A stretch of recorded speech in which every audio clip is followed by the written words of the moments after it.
قالت السيدة بن علي في تصريحات لمنصة طاقة إن المملكة وقعت اليوم الثلاثاء اتفاقا مهما مع ألمانيا وفرنسا وإسبانيا والبرتغال لتطوير التعاون الطاقي والتبادل الكهربائي. وأضافت ليلى بن علي أن هذا الاتفاق كانت انطلاقته الأولى في سنة 2016 خلال قمة المناخ كوب 22 التي استضافتها مدينة مراكش. وقالت السيدة بن علي على هامش مشاركتها في قمة المناخ كوب 27 التي تستضيفها مصر إن المغرب يعمل على تدشين خطين جديدين لنقل الكهرباء إلى أوروبا، خط مع إسبانيا وآخر مع البرتغال، ليصبح عدد الخطوط الربط الكهربائي مع القارة العجوز 4 خطوط. وأضافت السيدة بن علي: نحن في مرحلة دراسة الخطين الجديدين، لكن الأهم هو بناء الثقة. وعندما نصدر الكهرباء إلى فرنسا وألمانيا والبرتغال وإسبانيا، نحتاج إلى توفير الثقة في أن هذه الكهرباء من مصادر خضراء ومستدامة.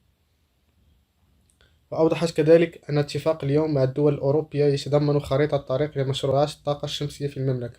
وقالت إن المغرب يبذل مجهودات لتحقيق هدفه الطموح لرفع حصة الطاقة المتجددة في مجيز الطاقات من 40% حاليا إلى أكثر من 52% بحلول سنة 2030.